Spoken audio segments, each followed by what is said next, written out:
क्या आपने कभी ऐसी क्रिकेट टीम देखी है जिसमें सिर्फ बॉलर हो या सिर्फ बैट्समैन हो?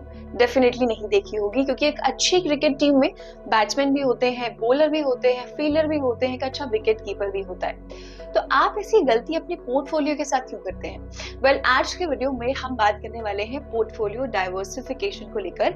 ये क्यों जरूरी है, ये क्या होता है और इंडियन इन्वेस्टर्स के लिए कौन से एसेट क्लास हैं जिसमें वो इन्वेस्ट कर सकते हैं। इसकी एक पूरी अंडरस्टैंडिंग आपको अपने पोर्टफोलियो को बेहतर बनाने के लिए बहुत ज्यादा इंपॉर्टेंट है। तो आज के वीडियो में हम वही डिस्कस करने वाले हैं। Welcome to another class with me. I am Gurpreet and you are watching ET now. तो चलिए देखते हैं कि आज के सेशन में क्या क्या होगा। सबसे पहले तो हम देखेंगे कि पोर्टफोलियो डाइवर्सिफिकेशन क्या होता है, ये इंपॉर्टेंट क्यों है, और आपके एसेट क्लास के ऊपर भी डिस्कस करेंगे कि क्या क्या एसेट क्लास हैं जिसके जरिए आप अपने पोर्टफोलियो को डाइवर्सिफाई कर सकते हैं। और लास्ट में कुछ 2-3 बातें जो आपके लिए जरूरी है एज एन इन्वेस्टर, और अगर आप पोर्टफोलियो को डाइवर्सिफाई करना चाहते हैं तो भी आपको ये चीजें पता होनी चाहिए। चलिए तो स्टार्ट करते हैं। सबसे पहले कि भाई पोर्टफोलियो डाइवर्सिफिकेशन क्या होता है, राइट। तो जैसे मैंने आपको बिगिनिंग में क्रिकेट टीम का एग्जांपल दिया, एक अच्छी क्रिकेट टीम तभी बनेगी जब उसमें अच्छे बैट्समैन भी हो और अच्छे बॉलर भी हो, है ना। ताकि मान लो सामने वाली टीम के अगर बैट्समैन बहुत अच्छे हैं और अगर हमारी टीम में बॉलर्स अच्छे नहीं है तो उनको आउट कौन करेगा। लाइकवाइज जब हम पोर्टफोलियो को डाइवर्सिफाई करते हैं तो हमारा मकसद ये होता है कि हम मल्टीपल एसेट्स को अपने पोर्टफोलियो में इंक्लूड करें ताकि हम रिस्क को कम कर सके। सबसे बड़ा एक ऑब्जेक्टिव जो आ जाता है पोर्टफोलियो डाइवर्सिफिकेशन का वो ये होता है, यानी कि आप अपने इन्वेस्टमेंट को, जो आपका पैसा है जो आप इन्वेस्ट करते हैं, आप उसे अलग अलग एसेट क्लास में लगाएं रादर देन किसी एक एसेट क्लास में इन्वेस्ट करने के। इससे क्या होगा कि आपका जो रिस्क है वो कम होगा और साथ साथ में आपको रिटर्न्स भी जो है कंपैरेटिवली इंक्रीज होते हुए नजर आएंगे। अब यहाँ पर हम बात करें तो अलग अलग एसेट्स जो होते हैं उनका अलग अलग जो है ना रिटर्न लेवल होता है, साथ में अलग अलग रिस्क भी होता है। तो जब आप अपने पोर्टफोलियो में ऐसे मल्टीपल एसेट्स को रख लेते हैं तो आप कहीं ना कहीं उस चीज को बैलेंस आउट कर लेते हैं। मान लो आपके पास स्टॉक है, आपके पास आपके पोर्टफोलियो में गोल्ड भी है, तो कभी स्टॉक मार्केट नीचे चला गया तो गोल्ड का प्राइस जो है कहीं ना कहीं आपका बरकरार रहेगा। तो इसमें क्या है, रिस्क जो है वो मेंटेन हो जाएगा। सो पोर्टफोलियो डाइवर्सिफिकेशन एक कॉन्सेप्ट है कि आप अपना जो पोर्टफोलियो है, आपका जो फाइनेंशियल पोर्टफोलियो है, आपका जो पैसा है, आप उसे किसी एक ही एसेट में लगाने के बजाय मल्टीपल जगहों पर लगाएं जिससे आपका रिस्क कम हो जाए। Hence ultimately coming to the point कि ये इंपॉर्टेंट क्यों है। ये इंपॉर्टेंट इसलिए है, नंबर 1 क्योंकि ये रिस्क मैनेजमेंट में बहुत हेल्प करता है। रिस्क आपका मैनेज करता है क्योंकि जब कोई एक एसेट मान लीजिए आपके पोर्टफोलियो में काम नहीं कर रहा है, लेट्स से हम स्टॉक्स ले लेते हैं, है ना। मान लीजिए स्टॉक मार्केट आपका भी क्रैश कर रहा है, नीचे है, तो स्टॉक मार्केट के अलावा अगर आपने बॉन्ड में पैसा लगाया हुआ है, गोल्ड में या किसी कमोडिटी में पैसा लगाया हुआ है लेट्स से, है ना, तो आपका क्या है, वहां पर थोड़ा बहुत पोर्टफोलियो आपका मैनेज रहेगा। स्टॉक मार्केट भले ही नीचे जा रहा है लेकिन एक जगह तो ऐसी है एटलीस्ट कि जहां पर आपका पैसा बढ़ रहा है, तो उससे क्या होगा कि चीजें थोड़ी बैलेंस हो जाएंगी। वहीं ऑन दी अदर हैंड अगर आप सारा ही पैसा स्टॉक्स में लगा देंगे, मार्केट क्रैश हो गया तो आपका एकदम से पोर्टफोलियो जो है नीचे गिर जाएगा। अल्टीमेटली आपको भी डर लगने लगेगा, हो सकता है पैसा निकाल लें, आपके गोल्स जो है कंप्लीट नहीं होंगे, तो ये आपकी पूरी फाइनेंशियल प्लानिंग को गड़बड़ कर सकता है। सो ऑफ कोर्स आपका रिस्क मैनेज करने के लिए बहुत इंपॉर्टेंट है। दूसरा, कंसिस्टेंट रिटर्न्स देखने को मिलते हैं। देखिए, जब आप अपने इन्वेस्टमेंट्स को स्प्रेड करते हैं, डाइवर्सिफाई करते हैं, तो आपका जो पोर्टफोलियो है वो हाई वॉलेटिलिटी को अवॉइड करता है। जैसे फॉर एग्जांपल लेट्स से आपने इक्विटी में भी इन्वेस्ट किया हुआ है। इक्विटी में हमें पता है कि भाई अच्छे रिटर्न्स मिलते हैं, हाई रिटर्न्स का पोटेंशियल नजर आता है इक्विटी में। लेकिन वहीं on the other hand let's say आपने किसी डेट म्यूचुअल फंड में भी इन्वेस्ट किया हुआ है, तो डेट म्यूचुअल फंड में अगर आप इन्वेस्ट कर रहे हैं तो आपको वहां पर थोड़ी स्टेबिलिटी नजर आएगी। तो आपने स्टेबिलिटी के लिए डेट म्यूचुअल फंड में भी लगा दिया और आपने रिटर्न्स के लिए किसी इक्विटी के एसेट में भी आपने इन्वेस्ट कर दिया। तो इससे क्या होगा, आपके रिटर्न्स थोड़े कंसिस्टेंट हो जाएंगे, आपको कंसिस्टेंसी जो है अपने रिटर्न्स में नजर आएगी। इसके अलावा आ जाता है कैपिटल प्रिजर्वेशन। यहाँ पर क्या है कि अगर आप अपने पोर्टफोलियो को डाइवर्सिफाई कर रहे हैं तो रिस्क पर जो एक्सपोजर है वो कम हो जाता है। इससे क्या है, आपका वेल्थ प्रोटेक्टेड रहता है, प्रिजर्व होता है, तो ये एक दूसरा बेनिफिट है। उसके अलावा ग्रोथ आ जाता है। भाई अगर आप मल्टीपल एसेट्स में इन्वेस्ट कर रहे हैं, राइट, अगर आप बहुत सारे एसेट्स में, नॉट बहुत सारे बट मल्टीपल एसेट्स में इन्वेस्ट कर रहे हैं अगर आप, तो आपने क्या किया कि बहुत सारे एसेट्स का आपको फायदा मिलेगा, जो उसमें रिटर्न्स होंगे, जो उसमें ग्रोथ होगी, वो सारे फायदे आपको अपने एक पोर्टफोलियो में नजर आएंगे रादर देन आपने अगर किसी एक ही एसेट क्लास में इन्वेस्ट किया है। तो ये बहुत सारे बेनिफिट बेनिफिट्स हैं जो पोर्टफोलियो डाइवर्सिफिकेशन से हमें मिलते हैं, और हमेशा इट इज एडवाइजेबल, हर किसी इन्वेस्टर को यही एडवाइस किया जाता है, कोई भी फाइनेंशियल एडवाइजर होगा वो आपको यही एडवाइस करेगा कि आप अपने पोर्टफोलियो को जरूर डाइवर्सिफाई करें। अब बात कर लेते हैं कि कौन से एसेट क्लास है हमारे पास जिसके जरिए हम अपने पोर्टफोलियो को डाइवर्सिफाई कर सकते हैं, राइट? बिकॉज बहुत सारे लोगों को पता नहीं होता है कि हाँ क्या क्या एसेट क्लास हमारे पास अवेलेबल है। तो इस वीडियो के जरिए थोड़ा कोशिश करेंगे उसके डेप्थ में जाने के लिए। सबसे पहले बात कर लेते हैं तो आ जाता है हमारा इक्विटी, स्टॉक्स एंड सिक्योरिटीज। बहुत ही बेसिक है, अगर कोई मार्केट में इन्वेस्टेड है, आई थिंक अगर कोई ये वीडियो देख रहा है तो ये तो पता ही होगा, I think. So asset class क्या होता है बेसिकली, जिसे एसेट क्लास नहीं पता, एसेट क्लास आपका एक ऐसा ग्रुप ऑफ इन्वेस्टमेंट आ जाएगा जिसमें क्या है, आपको सेम फीचर्स ऑलमोस्ट दिखेंगे, आपको रिटर्न्स वगैरह सेम देखने को मिलेंगे, आपको रिस्क लेवल जो है वो कहीं ना कहीं सेम देखने को मिलेगा, मार्केट बिहेवियर आपको कहीं ना कहीं सेम देखने को मिलेगा। तो वो एक आपका एसेट क्लास कहलाया जाता है। जैसे कि for example equity, stocks and securities. यहाँ पर क्या होगा कि जो इक्विटी, स्टॉक्स और सिक्योरिटीज होते हैं ये आपके मार्केट लिंक्ड होते हैं, राइट? ये आपके क्या होते हैं, मार्केट लिंक्ड होते हैं। सो यहाँ पर अगर बात करें तो ये मार्केट लिंक्ड होते हैं, यानी कि मार्केट से जुड़ा हुआ इनका बिहेवियर रहेगा। मार्केट अगर ऊपर उठ रहा है तो आपको ये जो सिक्योरिटीज है ये ऊपर जाती हुई नजर आएंगी, मार्केट अगर नीचे है तो ये सिक्योरिटीज भी आपको नीचे आती हुई नजर आएंगी। यहाँ पर अगर हम बात करें तो इन्वेस्टर्स जो है यहाँ पर दो तरीकों से अर्न करते हैं। एक तो कंपनी जो है वो डिविडेंड देगी, उसके जरिए इन्वेस्टर्स को फायदा होता है। दूसरा जो कैपिटल अप्रिसिएशन होता है उसके जरिए, है ना? यानी कि हम बेसिक स्टॉक्स की बात करें फिलहाल, अगर मैं लेन टर्म्स में लूं उसमें और भी बहुत सारी चीजें आती हैं, लेकिन अगर मैं लेन टर्म्स में सिर्फ स्टॉक की अगर पर्टिकुलरली बात करती हूँ तो स्टॉक्स क्या है, आपके मार्केट लिंक्ड है। स्टॉक्स, अगर आपने किसी कंपनी का स्टॉक खरीदा है तो कंपनीज डिविडेंड अनाउंस करती हैं, उसके जरिए हम इनकम कमाते हैं। उसके अलावा किसी कंपनी का शेयर प्राइस अगर ऊपर उठ रहा है तो क्या हो रहा है, कैपिटल अप्रिसिएशन ही हो रहा है, तो इसके जरिए यहाँ पर इन्वेस्टर्स पैसा कमाते हैं।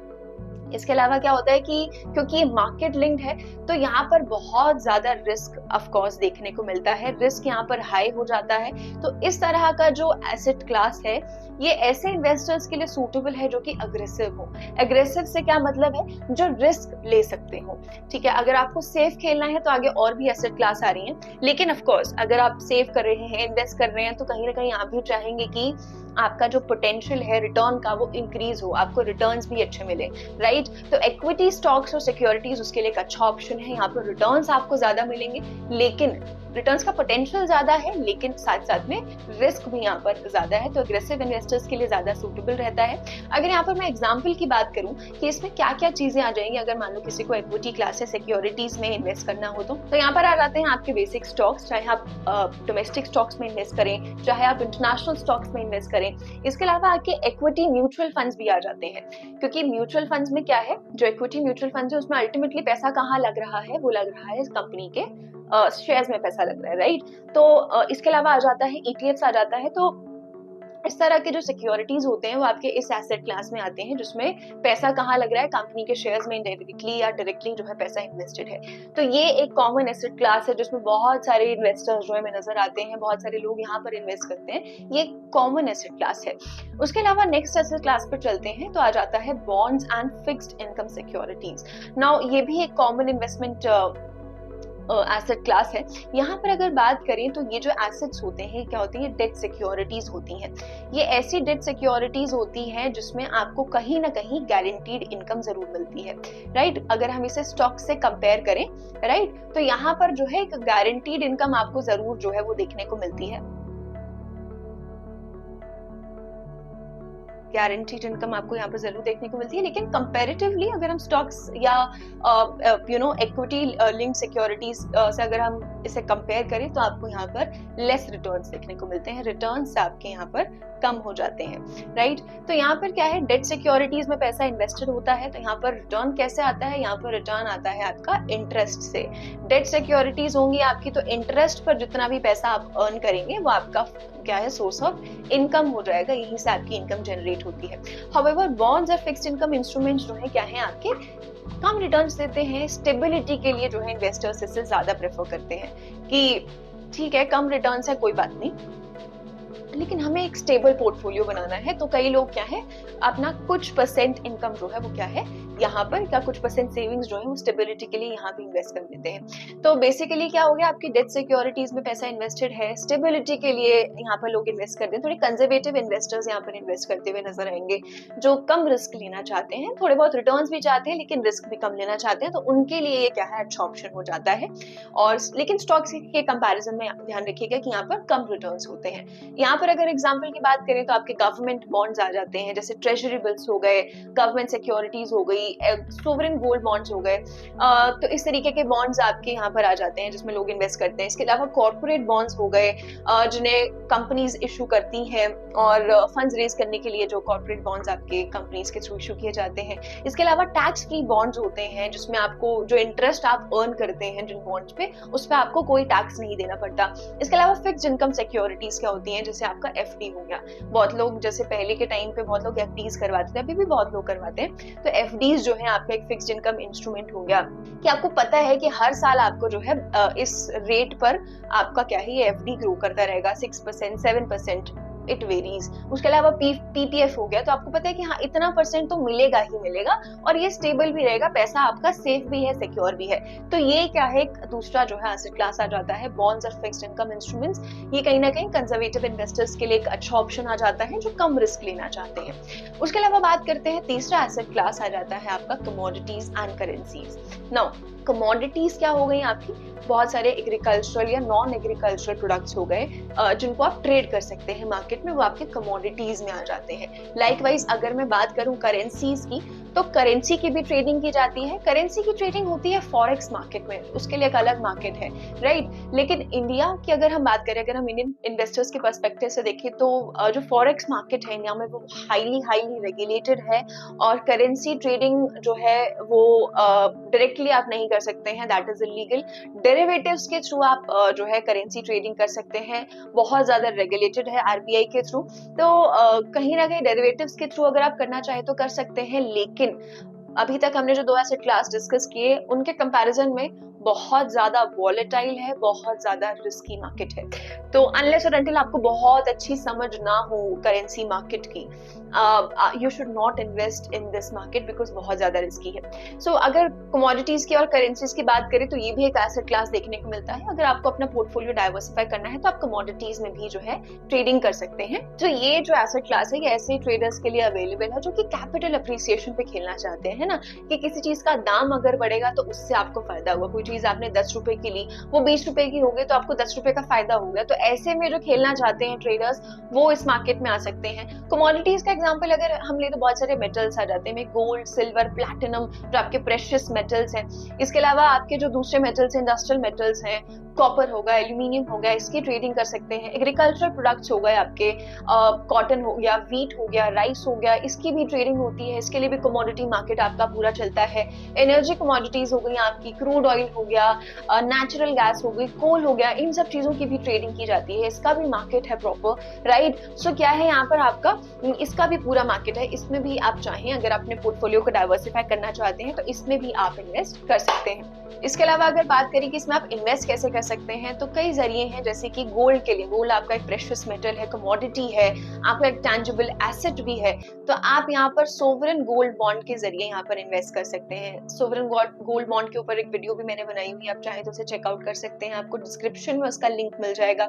इसके अलावा आप चाहें तो कमोडिटी म्यूचुअल फंड्स में जो है आप जा सकते हैं, कमोडिटी म्यूचुअल फंड्स के जरिए आप इन्वेस्ट कर सकते हैं, कमोडिटी ईटीएफ्स के थ्रू जो है आप इन्वेस्ट कर सकते हैं, और करेंसीज के लिए तो आपको डेरिवेटिव्स के थ्रू ही जाना होगा, बहुत हाईली रेगुलेटेड मार्केट है, तो बहुत सारी चीजें आपको पहले रिसर्च करनी होगी। बट कमोडिटीज की अगर बात करें तो आप इनको फिजिकली भी ट्रेड कर सकते हैं, तो ये भी आपका एक एसेट क्लास आ जाता है इंडियन इन्वेस्टर्स के लिए, जो ओपन मार्केट है जिसमें आप इन्वेस्ट कर सकते हैं। अब आगे आते हैं तो आगे आ जाता है रियल एस्टेट और बाकी के टैंजिबल एसेट्स। रियल एस्टेट के ऊपर भी एक कंप्लीट वीडियो मैंने बनाई हुई है कि अगर आप रियल एस्टेट में डायरेक्टली नहीं इन्वेस्ट करना चाहते हैं, इनडायरेक्टली इन्वेस्ट करना चाहते हैं, तो उसके 5 तरीके मैंने बताए हुए हैं, उसका लिंक भी आपको डिस्क्रिप्शन में मिल जाएगा, आप चाहें तो चेकआउट कर सकते हैं। नाउ रियल एस्टेट भी और बाकी के जो टैंजिबल एसेट्स है उसका एक अलग एसेट क्लास है इंडिया में। रियल एस्टेट की अगर बात करें तो बहुत बड़ा मार्केट है, ऑफ कोर्स बहुत पैसा भी चाहिए अगर आप डायरेक्टली मार्केट में घुसना चाहते हैं, तो इनडायरेक्टली भी जाना चाहते हैं तो भी अच्छा ऑप्शन है रियल एस्टेट। आप अगर इनडायरेक्टली जाना चाहते हैं तो रीट्स के थ्रू आप जो है ना एंट्री ले सकते हैं यहाँ मार्केट में, प्लस और भी बहुत सारे ऑप्शंस हैं जो प्रीवियस वीडियो में हमने डिस्कस किए थे। सो रियल एस्टेट में भी आपके रिटर्न्स कैसे आते हैं इन्वेस्टर्स के लिए, भाई प्रॉपर्टी का प्राइस अगर बढ़ेगा, आपने जो है XYZ जो है ना उस पे प्राइस पे मान लो प्रॉपर्टी खरीदी है, अब उसमें 50% तो बहुत ज्यादा हो गया, इट डिपेंड्स है ना, आपके टेन्योर पे डिपेंड करता है। अगर बात करें रियल एस्टेट की तो लॉन्ग टर्म इन्वेस्टर्स के लिए ज्यादा सूटेबल रहता है, क्योंकि प्रॉपर्टीज अगर आप लंबे समय के लिए रखेंगे तभी उसमें क्या है आपको लॉन्ग टर्म कैपिटल अप्रिसिएशन जो है नजर आएगा, अच्छा रिटर्न आपको तभी मिलेगा, राइट। सो रियल एस्टेट में अगर आप जाना चाहें तो जा सकते हैं, डायरेक्टली इनडायरेक्टली कैसे भी कैपिटल अप्रिसिएशन आपको देखने को मिल जाता है in the form of property price hike, right. इसके अलावा दूसरे टैंजिबल एसेट्स भी आ जाते हैं, जैसे कि ऑफ कोर्स टैंजिबल एसेट आपका सिल्वर और गोल्ड भी है, that is also an asset. Gold और सिल्वर आप डायरेक्टली भी खरीद सकते हैं, राइट, और ETFs के थ्रू भी आप जो है ना इनकी ट्रेडिंग कर सकते हैं। गोल्ड के लिए आप गोल्ड बॉन्ड्स में जो है ना इन्वेस्ट कर सकते हैं, वो भी एक अच्छा ऑप्शन है। इसके अलावा बाकी के जो टैंजिबल एसेट्स है, कुछ कलेक्टिबल्स आ जाते हैं, कोई आर्ट मान लीजिए, कोई आपने महंगी पेंटिंग खरीद ली, राइट, कोई विंटेज आइटम्स हो गए जिनका प्राइस बढ़ता रहता है, तो ये सारी चीजें भी है, ये भी टैंजिबल एसेट्स में आता है। इसमें भी क्या है इन्वेस्टर्स इन्वेस्ट कर सकते हैं, इसके जरिए भी एक कैपिटल अप्रिसिएशन बनता है और पोर्टफोलियो का थोड़ा सा और डाइवर्सिफाई कर सकते हैं, राइट। अब इसके आगे आते हैं तो यहाँ पर आ जाता है कैश और कैश इक्विवेलेंस।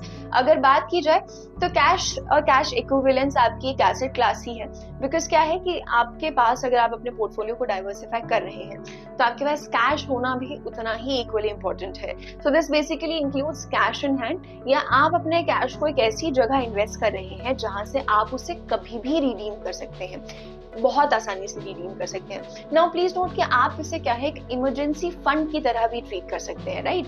हम क्या करते हैं बेसिकली, मान लो बहुत सारे इन्वेस्टर्स करते होंगे आई थिंक, कि इमरजेंसी फंड है, मान लो कुछ समथिंग सम लाख रुपीज आपने है तो आपने अपने सेविंग्स अकाउंट में उसे रख लिया है, राइट, कि इतना तो हमें कभी भी जरूरत पड़ सकती है, which is of course very correct and very true, right. तो आप इमरजेंसी फंड जो है ना, इसके लिए बहुत सारे ऑप्शंस हैं मार्केट में, जैसे मनी मार्केट फंड्स हैं, CDs है, तो इस तरीके के कैश इक्विवेलेंस में इन्वेस्ट कर सकते हैं, जिसमें क्या है आपको रिटर्न्स इसमें बहुत ही कम मिलेगा, लेकिन बहुत ही वेरी लेस रिटर्न आपको इसमें देखने को मिलेगा, लेकिन क्या हो जाएगा कि थोड़ा बहुत रिटर्न भी आता रहेगा और प्लस आपके लिए यहाँ से कैश निकालना बहुत ही इजी हो जाएगा, है ना। तो आप ऐसे इंस्ट्रूमेंट्स में भी अपना पैसा लगा सकते हैं जहां से आप कैश को कभी भी अपने इमरजेंसी सिचुएशन के लिए रिडीम कर सके। फॉर एग्जांपल जैसे मैंने बताया मनी मार्केट फंड्स, देखो ऐसे म्यूचुअल फंड्स भी होते हैं जो शॉर्ट टर्म डेट इंस्ट्रूमेंट्स में इन्वेस्ट करते हैं, जैसे ट्रेजरी बिल्स हो गए, कमर्शियल पेपर हो गए, तो ये क्या है बहुत ज्यादा लिक्विड होते हैं, हाईली लिक्विड एसेट क्लास है ये, आप कभी भी यहाँ से पैसे निकाल सकते हैं, चाहे वो आपको चेक करना पड़ेगा ऑफकोर्स आप जिस भी इंस्ट्रूमेंट में पैसा लगा रहे हैं, चाहे वो 1 मंथ के लिए है, 6 मंथ के लिए है, 1 ईयर के लिए है, वो इट कैन रेंज। इसके अलावा आ जाता है आपका सर्टिफिकेट्स ऑफ डिपॉजिट भी। इसमें बेसिकली क्या होता है, लेट्स से बैंक और डिपॉजिटर के बीच में ये अग्रीमेंट सॉर्ट ऑफ होता है। लेट्स से मैं डिपॉजिटर हूँ तो मेरा एक सेविंग्स अकाउंट होगा जिसमें मैं क्या है, लेट्स से मैं 6 महीने का पीरियड चूज करती हूँ, मैंने 6 महीने के लिए एक फिक्स्ड अमाउंट ऑफ मनी जो है एक सर्टेन बैंक में जमा करवा दिया, और बदले में बैंक क्या है मुझे क्या करेगा, उस 6 महीने के लिए एक सर्टेन इंटरेस्ट देगा ना। मुझे पता है कि 6 महीने के बाद में वो पैसा निकाल सकती हूँ, और साथ साथ में 6 महीने के लिए मुझे बैंक जो है इतना इंटरेस्ट भी दे रहा है। Now it can also range 6 महीना, 1 साल, 2 साल, तो ये वेरी कर सकता है। तो ये सर्टिफिकेट ऑफ डिपॉजिट है। तो इस तरीके के जो मार्केट इंस्ट्रूमेंट्स हैं जो कैश इक्विवेलेंस के एसेट क्लास में आते हैं, ये भी आपके लिए यूजफुल हो सकते हैं आपके पोर्टफोलियो को डाइवर्सिफाई बनाने के लिए। तो ये कुछ एसेट क्लास थे जिसमें आप इन्वेस्ट कर सकते हैं अपने पोर्टफोलियो को डाइवर्सिफाई करने के लिए। इससे पिछली वीडियो में मैंने जो है बात की थी अर्ली रिटायरमेंट की, जिसमें मैंने आपको बताया था कि पोर्टफोलियो को डाइवर्सिफाई करना कितना ज्यादा जरूरी है। सो आई होप आपको ये चीज समझ आएगी कि हाँ कौन से एसेट क्लास हैं जो अवेलेबल हैं और क्यों पोर्टफोलियो को डाइवर्सिफाई करना इंपॉर्टेंट है। अब पोर्टफोलियो को डाइवर्सिफाई करने से पहले ये 2-3 चीजें जरूर ध्यान में रख लें। देखिए बहुत सारे एसेट क्लास आपको अवेलेबल हैं जिसमें आप इन्वेस्ट कर सकते हैं, लेकिन ऑफ कोर्स इन्वेस्ट करने से पहले अपने फाइनेंशियल एडवाइजर से एक बार जरूर पूछें कुछ चीजें हैं एक दो जो ध्यान रख सकते हैं आप। देखिए, कोई भी एसेट क्लास चूज करने से पहले अपने गोल्स को डिफाइन करना बहुत ज्यादा जरूरी है कि आपको लॉन्ग टर्म के लिए इन्वेस्टेड रहना है या आपको शॉर्ट टर्म के लिए इन्वेस्टेड रहना है। आपको क्विक रिटर्न्स चाहिए या आपको स्लो और स्टेडी ग्रोथ चाहिए। आपको स्टेबिलिटी आप ज्यादा प्रेफर करते हैं या आप रिस्क उठा सकते हैं। तो पहले आपको अपने आप को एनालाइज करना है एज एन इन्वेस्टर। आपको देखना है कि आपके गोल्स क्या है, राइट? उसी के हिसाब से आप अपने एसेट क्लास को चूज कीजिए। बिकॉज अगर आपके लॉन्ग टर्म गोल्स हैं और आप बहुत ज्यादा हाई रिस्क के साथ खेल रहे हैं तो आपका पोर्टफोलियो जो है वो गड़बड़ कर सकता है। सो इट्स वेरी इंपॉर्टेंट कि आपको एसेट क्लास कौन सा चूज करना है, उसके लिए पहले आपको अपने गोल्स को डिफाइन करना बहुत ज्यादा इंपॉर्टेंट है। इसके अलावा दूसरी चीज जो आपको ध्यान रखनी है वो ये कि हमने अभी 5 एसेट क्लास इस वीडियो में डिस्कस किए। हर एसेट क्लास में बहुत सारी मल्टीपल चीजें हैं जिसमें आप इन्वेस्ट कर सकते हैं। फॉर एग्जाम्पल, जैसे हमने इक्विटी और उससे रिलेटेड सिक्योरिटीज के ऊपर बात की, तो उसमें स्टॉक्स भी आते हैं, डोमेस्टिक स्टॉक्स भी आते हैं, इंटरनेशनल स्टॉक्स भी आते हैं, उसमें इक्विटी म्यूचुअल फंड्स भी आते हैं। तो लेट्स से अगर मैं एक ही इसमें से एक छोटा सा ही हिस्सा ले लूं इक्विटी म्यूचुअल फंड्स का, इक्विटी म्यूचुअल फंड्स के अंदर भी बहुत सारे म्यूचुअल फंड्स हैं। आप चाहे तो लार्ज कैप में पैसा लगा सकते हैं, स्मॉल कैप में, आप मिड कैप में, आप माइक्रो कैप में खेल सकते हैं। तो एक एसेट क्लास के अंदर बहुत सारी चीजें हैं जिसमें आप अपने पैसे को इन्वेस्ट कर सकते हैं। सो ये भी चीज आप ध्यान रखें कि एक ही एसेट क्लास में भी आप डाइवर्सिफिकेशन कर सकते हैं, राइट? अगर आप किसी इक्विटी म्यूचुअल फंड में जा रहे हैं तो आप उसमें भी डाइवर्सिफिकेशन अगर करना चाहें तो कर सकते हैं। जैसे आप लार्ज कैप में भी जा सकते हैं, स्मॉल में भी जा सकते हैं, राइट? आपको एक बैलेंस्ड पोर्टफोलियो अल्टीमेटली अपने लिए बनाना है। आपको रिटर्न्स भी चाहिए तो आप जो है थोड़े रिस्क के साथ भी खेल सकते हैं। लेकिन अगर आपको फिर स्टेबिलिटी भी साथ साथ में चाहिए क्योंकि आपको अपने पोर्टफोलियो को बैलेंस करना है, तो आप बॉन्ड्स की तरफ भी जा सकते हैं, राइट? आप गोल्ड की तरफ भी जा सकते हैं। तो ये चीजें जो है ये चीज आप कर सकते हैं। आप एक एसेट क्लास के अंदर भी डाइवर्सिफिकेशन कर सकते हैं, बट प्लीज रिमेंबर कि ओवर डाइवर्सिफिकेशन भी नहीं करना है। सो इट्स वेरी इंपॉर्टेंट कि इस चीज को क्लियर आउट करने के लिए आपको क्या है, सिर्फ एक ही मंत्र को फॉलो करना है। आपको अपने गोल्स को डिफाइन करना है कि आपको चाहिए क्या अपने इन्वेस्टमेंट से, right? And of course you need to consult a financial advisor as well. इसके अलावा आप एक चीज का और ध्यान रख सकते हैं कि आप अपनी इन्वेस्टमेंट्स को जो है टाइम टू टाइम रिव्यू करते रहिए। आप देखते रहिए कि आपकी इन्वेस्टमेंट कब ऊपर जा रही है, कब जो है उसका प्राइस नीचे जा रहा है, कब अच्छा परफॉर्म कर रही है, कब नहीं कर रही है। इससे क्या होगा कि आपको एक आइडिया लगता रहेगा कि हाँ, कौन सा एसेट क्लास आपको अच्छे रिटर्न्स दे रहा है, कौन सा एसेट क्लास आपको स्टेबिलिटी दे रहा है, आपके गोल्स के हिसाब से कैसा परफॉर्म कर रहा है। प्लस आप अपनी रिसर्च पे कंटिन्यू रखिए, देखते रहिए, ऑब्जर्व करते रहिए मार्केट को कि कैसा जा रहा है कैसा नहीं। इससे आप और बेटर फाइनेंशियल डिसीजंस जो है ले सकते हैं। And of course financial advisor से कंसल्ट जरूर करना है because it's very important before taking any decision in a rush. So I hope आप आज का वीडियो आपको समझ आया होगा कि पोर्टफोलियो डाइवर्सिफिकेशन क्या होता है, ये जरूरी क्यों है। आज के वीडियो में इतना ही था। इसके अलावा अगर आप चाहते हैं किसी और टॉपिक पे कि कोई एक्सप्लेनर बनाया जाए, कोई वीडियो बनाई जाए, तो कमेंट सेक्शन में जरूर शेयर करिए। मिलेंगे अगली क्लास में। If you like this video, then like, share and subscribe to ET Now.